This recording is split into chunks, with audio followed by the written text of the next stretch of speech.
Consciousness doesn't make any sense.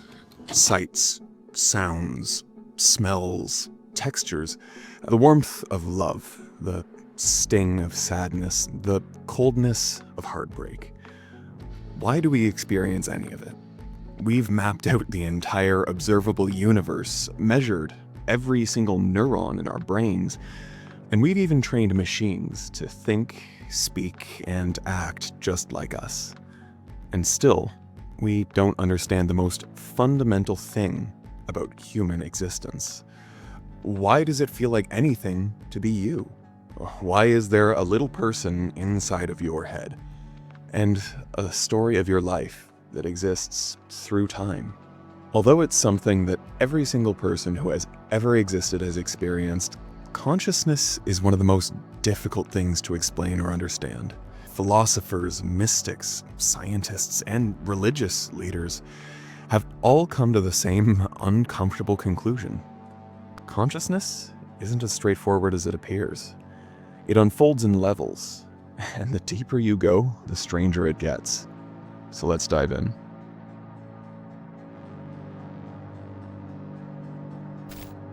Level 1, deep sleep. It's the most ordinary, yet the most mysterious state of consciousness. We enter it every night without thinking, slipping past the edge of thought into a void, so empty that even the concept of it being a void disappears. The entire world dissolves, the self vanishes, and even dreams don't exist at this level. All there is a silent stillness that's vast and impenetrable. Although we experience this every night, it still exists beyond the realm of our understanding. Just like you can't understand what it's like to be blind by closing your eyes, you can't understand what deep sleep feels like by taking a nap. All we do know is that one moment you're awake, fully aware of your surroundings, and the next moment you're awake and fully aware of your surroundings. But for a few hours in between, you are nowhere, completely oblivious to your surroundings. According to neuroscience, you're in what's called the delta wave state. It's a deep, slow rhythm that's pulsing through your brain at less than 4 cycles per second. It's the body's most restorative mode, where the nervous system resets, tissues heal, and your memory consolidates. This state is a necessary maintenance cycle when the mind is turned off so that the body can heal itself. But on the inside, something far stranger is happening. In this state, experience itself ceases to exist. There is no space, no time, and no you. It's as if awareness folds back into its source, the way an ocean wave returns to the sea and forgets that it ever rose, that it was ever a wave. Philosophers describe it as a kind of temporary annihilation, one without suffering or fear. It's like death being shy. You don't know that you're gone, and yet you awaken, and you somehow know that you were.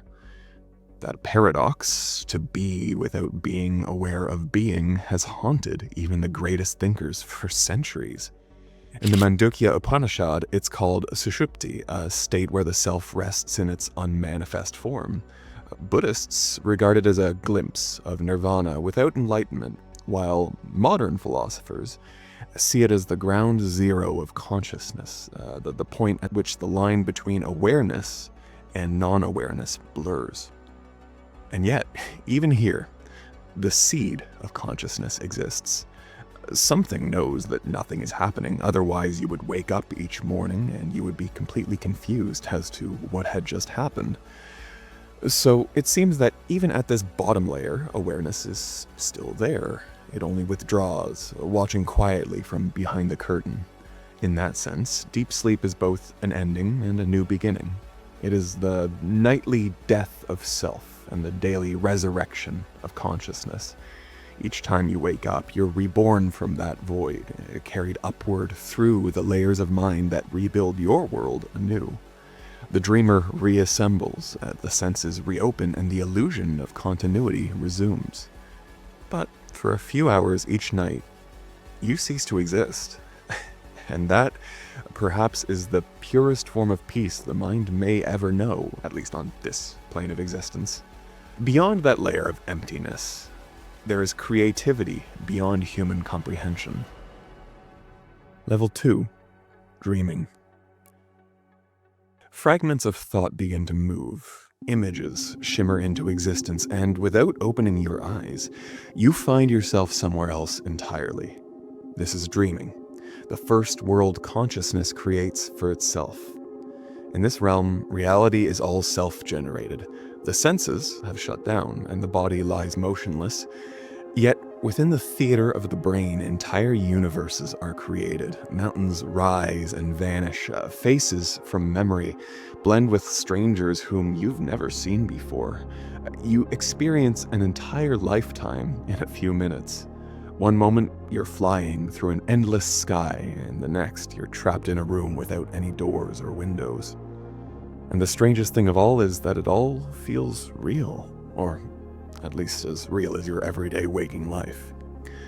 From the scientific perspective, dreaming starts after deep sleep and during REM sleep, the phase of sleep in mammals that comes with rapid eye movements and more brain activity, which leads to more dreams. Your mind is flooded with emotions, imagination, and different narratives. Your body, for the most part, is still stuck in an unconscious state, but the mind is now free to wander, to explore the world it creates for itself without any boundaries. Philosophically, the dream acts as a mirror, a miniature version of existence itself. In Hindu philosophy, this is swapna, the inner world that reflects and distorts waking reality. The Greeks saw dreams as messages from the gods. Freud saw them as windows into the unconscious. Modern neuroscience calls them memory alchemy, where the brain mixes fragments of the day into symbolic narratives. Yet, none of these explanations capture the uncanny truth. When you dream, you are both the creator and the inhabitant of your world. Inside a dream, you are the laws of physics, the architecture of space, and the author of time. Every voice you hear is your own mind speaking back to you. Every face is carved from your memories. The dreamer and the dream are one and the same. You build a world, forget that you built it, and then wander through it as a character. But just like waking life, dreams carry emotion, consequence, and even transformation. A nightmare can make your heart race. A lucid dream can make you feel like a superhero. A positive vision can give you peace that lasts for years. For something not real, dreams leave remarkably real footprints. They reveal the creative nature of consciousness and a scary thought that reality, even our waking reality, may just be another dream. And perhaps that's their deeper lesson. Every night, as your mind weaves impossible worlds and convinces itself that they're true, it rehearses the same act it performs during the day, constructing experience from within. The only difference is that in dreams, you sometimes remember that you're the only one imagining it at all. Level 3. Waking. As you wake, you notice the red marks on your face, proof that you maybe enjoyed this sleep a little too much. Your eyes squint, struggling to adjust to the orange rays of the yellow morning sun spilling through the window. Outside, the green grass smiles as it's kissed by the morning dew, beneath a bright blue sky where shades of indigo fade softly into violet on the horizon. The last remnants of dusk from the night are gone. You are now fully awake, and your consciousness opens to the complete spectrum of experience. Not just colors, but also sounds, scents, sensations, and emotions. The orchestra of awareness that gives our world a shared meaning. This is waking consciousness, the state we spend most of our lives in, where thought, perception, and action blend into the grand illusion of solidity. Here, the mind and the senses form a partnership, producing what we call reality. You feel the weight of your body, the texture of air against your skin, the rhythm of passing time. The brain processes billions of signals each second, sorting chaos into order, randomness into patterns. Every sound, color, and shape is translated into electrical signals that are then interpreted as a three-dimensional hallucination that's just consistent enough to work. Neuroscience calls it the default mode network, the mental system that constructs the ongoing narrative of me and you, the observer at the center of the universe. But the longer you stare at waking life, the more fragile it begins to look. Sensory illusions tell us that we can't even trust our own senses. And even when there are no illusions, our limited senses compared to other living things tell us that we are not experiencing true reality, only the version of it that we can observe. Some cold-blooded animals can see infrared lights, bats and whales have echolocation, and animals like cows, deer, and butterflies can even detect and use the Earth's magnetic field. Even within humans, some people have synesthesia and can see shapes and colors when they hear music. They are experiencing the world in a completely different way than all of us will ever be able to. So, if that's the case, how can we say for certainty what the real reality is? Time stretches or shrinks depending on attention. The mind edits and fills gaps, erases details, and fabricates continuity out of fragments of our experiences. You never see the world as it is, only as your nervous system allows. The brain isn't recording reality, it's rendering it, like a simulation running in real time. Philosophers have wrestled with this for centuries. Descartes wondered how we could ever be sure that we aren't dreaming right now. Kant argued that the world we perceive is not the thing in itself, but merely a mental model filtered through structures of cognition. Modern thinkers like Donald Hoffman describe perception as a user interface, an evolutionary design meant for survival, not to express truth. In other words, your senses don't reveal reality. They hide it behind icons that are useful enough to keep you alive. And yet, despite all of this uncertainty, waking life feels different from a dream. There's resistance here, gravity, consequence, the shared agreement of others who see the same sky as you do. This is what we call consensus reality, a communal hallucination maintained through collective trust. When you wake up, you don't just enter a world, you enter a shared simulation, one reinforced by language, memory, and the stability of physical laws. But even this stability is conditional. The world we wake up into is built from patterns of experience, and experience is built from the mind. Every morning, consciousness reassembles itself, telling a story of what it calls today, forgetting that yesterday's story was equally invented. Waking life is not the opposite of dreaming. It's simply the most persistent dream, one vivid enough to convince you and everyone around you that it's real. For most people, this is where consciousness stops. We spend our lives cycling through these three familiar states, waking, dreaming, and deep sleep, calling that cycle the totality of experience. The mind rarely pauses long enough to notice that something constant exists beneath all of them. We wake, we sleep, we dream, and we assume that's all awareness is, and what it's meant to do. But there are deeper layers still, hidden states that reveal themselves only when the surface of the mind stands completely still. When thought quiets and attention turns inward, a new dimension of consciousness begins to open. Beyond the noise of perception and the theater of thought lies something entirely different. Awareness itself, pure and silent, untouched by the world around it. Level 4, transcendental consciousness. Beyond the turbulence of waking, dreaming, and sleep, there lies another state, one that doesn't fit neatly into the usual map of the mind. It's not unconsciousness, not imagination, not ordinary awareness. It is transcendental consciousness. It's a pure and silent awareness that is aware of itself. Here the mind is awake, but utterly still. Thoughts slow down drastically and then vanish. The body remains, the senses remain, but attention has turned inward, resting on the source of awareness itself. It's a state that meditators across cultures have described for millennia, the experience of being without doing, of awareness detached from the machinery of thought. In this state, consciousness is no longer directed at anything, it simply is. From a scientific view, something remarkable is happening. Normally, the brain's left and right hemispheres are somewhat asynchronous. Different regions fire independently and chaotically, especially when the mind is active or distracted. But EEG readings of advanced meditators show something different. The electric signals across both hemispheres of their brains start to synchronize. Their waveforms line up almost like musical instruments playing the same frequency. As the inner mind stills, so does the brain, and its usual chaos is replaced by harmony and stillness. Philosophically, transcendental consciousness is the first glimpse of the self beyond the self.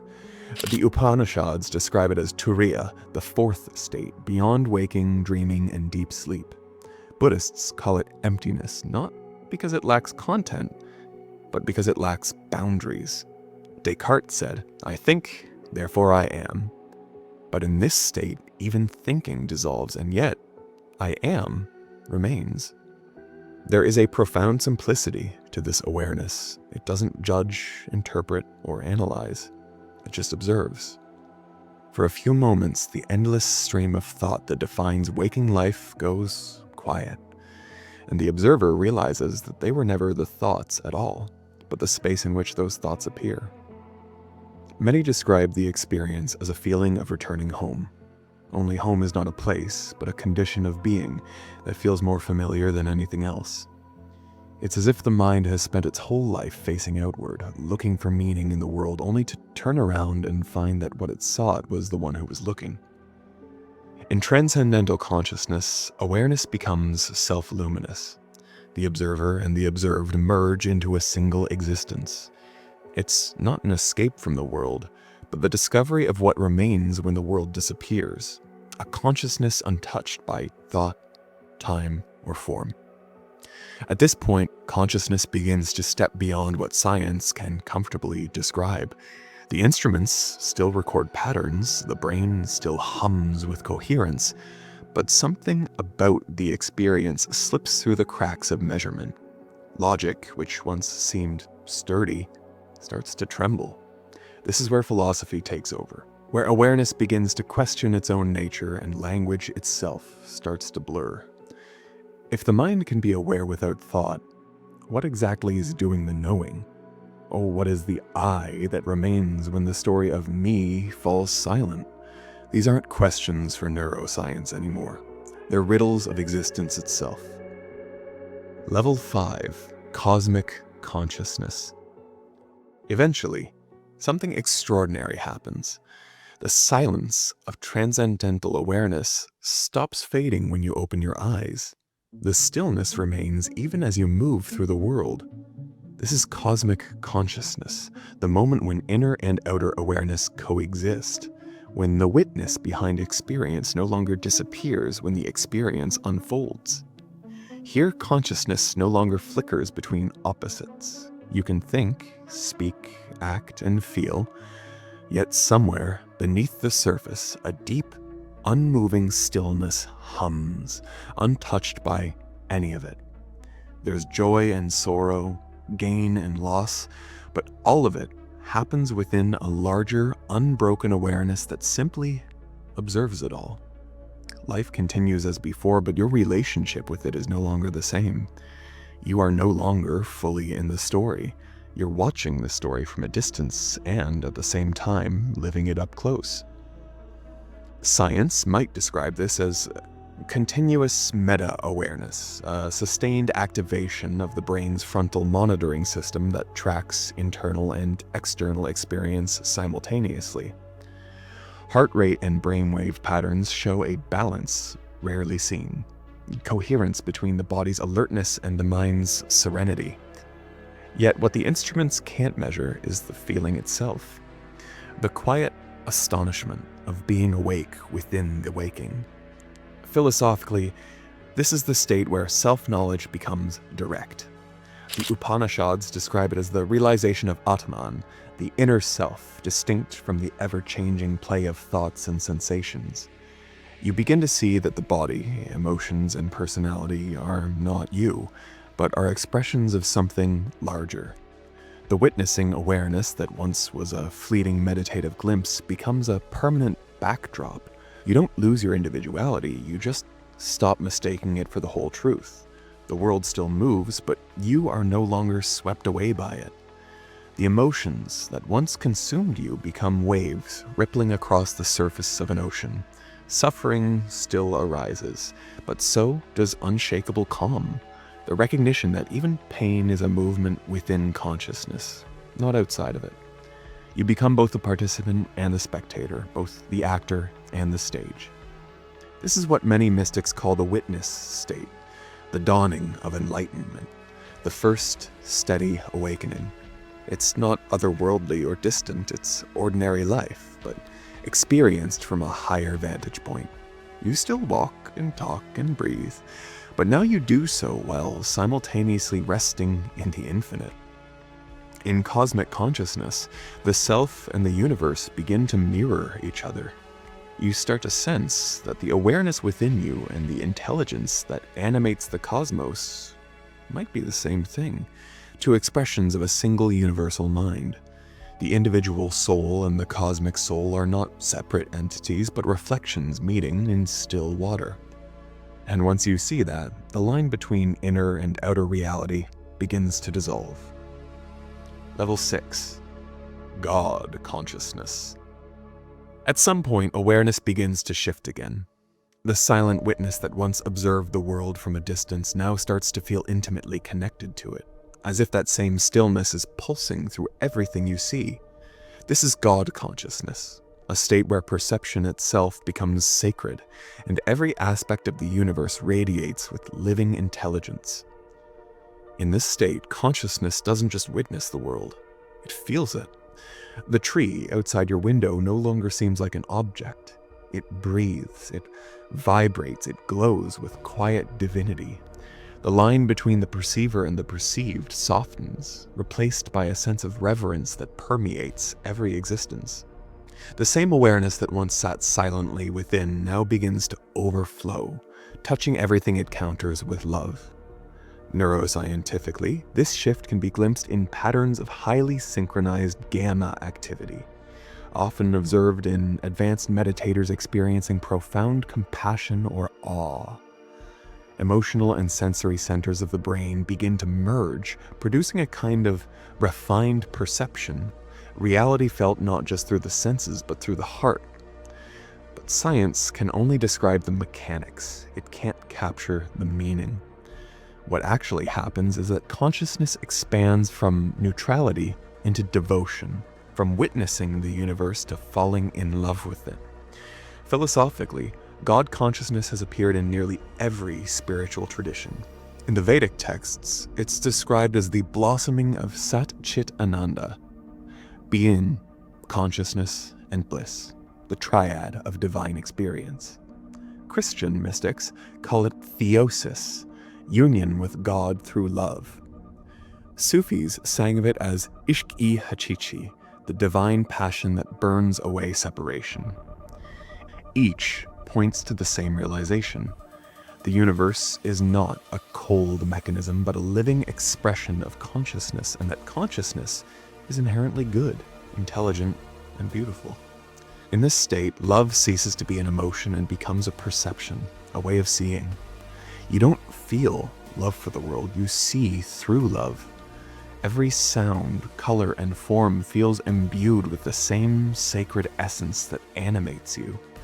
Compassion becomes effortless, because everything around you feels like an extension of your own being. Even pain and decay begin to shimmer with hidden purpose. God consciousness transforms the intellect into reverence.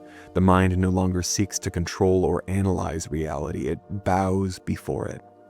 Every atom becomes a hymn, every breath a prayer.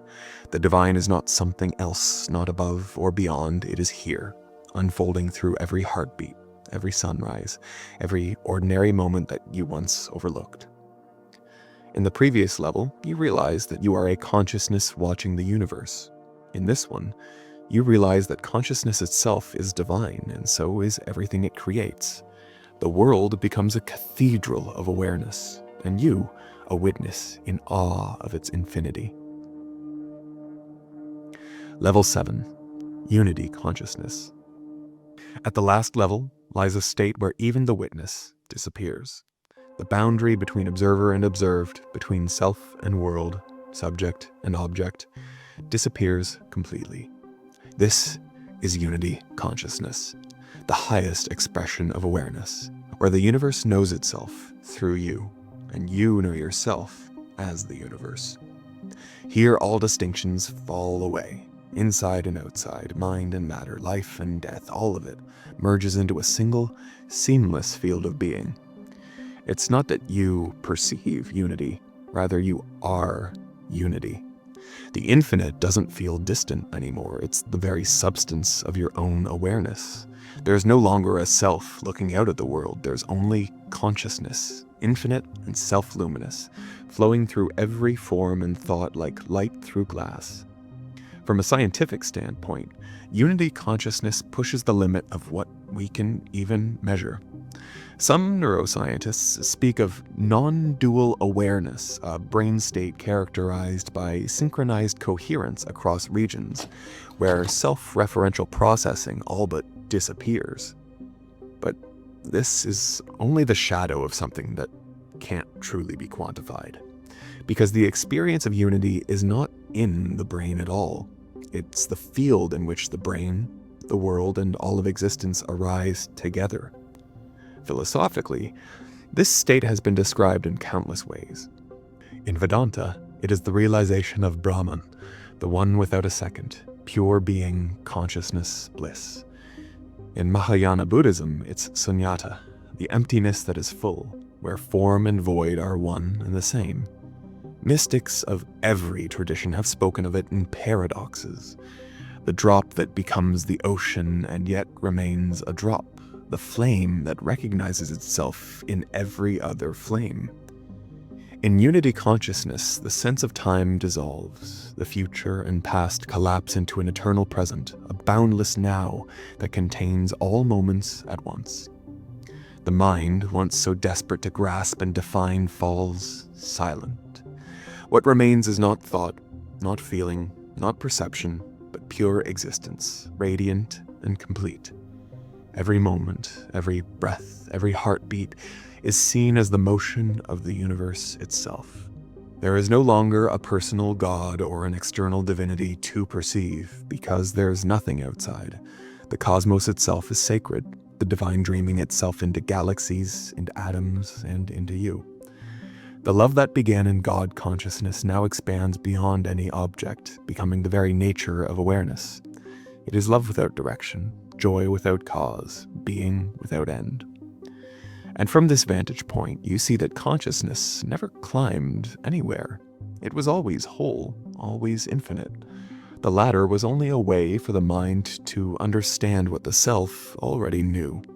The deep sleep, the dreams, the waking, the silence, the witness, the love, all were movements within the same infinite ocean of being. At this final level, the search ends because the seeker has dissolved into what was being sought all along.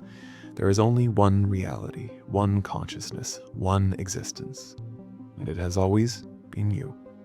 From dreamless sleep to cosmic unity, the levels of consciousness go deeper into itself. Each level feels like an ascent, but what if it's really a circle, a return to the source that was never left? We begin in darkness, unaware of awareness, and end in light, realizing that even the darkness was made of it. Science traces these states through waves and frequencies, mapping consciousness in electrical patterns. Philosophy traces them through language and metaphor, through the fragile bridge of meaning. Yet both of them point towards the same unspoken mystery, that consciousness is not something we have, it's what we are. The body changes, the thoughts change, the dreams shift, but the awareness behind them remains untouched, eternal, and self-luminous. Maybe consciousness doesn't emerge from the brain like smoke from fire. Maybe the brain is the instrument and consciousness is the musician. Maybe what we call I is not a separate spark, but the whole fire reflected in a single flame. Across the 7 levels, awareness moves from unknowing to knowing, from separation to unity, from silence to song. In deep sleep, it rests as potential. In dreams, it imagines. In waking, it creates. In transcendence, it remembers itself. In cosmic awareness, it witnesses. In divine love, it celebrates. And in unity, it returns home, only to realize it never truly left. Perhaps consciousness isn't climbing towards some final state, but unfolding infinitely, like a mirror reflecting itself forever. The mystics called it the play of God, Lila, the universe experiencing its own reflection through every possible form. Every eye that opens, every mind that awakens, every life that begins and ends. All of it, consciousness exploring itself. So, maybe there aren't 7 levels at all. Maybe there is only one, appearing as many, dreaming as us. And maybe the ultimate truth of consciousness isn't that it's hidden somewhere waiting to be found. Maybe it's that it's been looking through our eyes the whole entire time.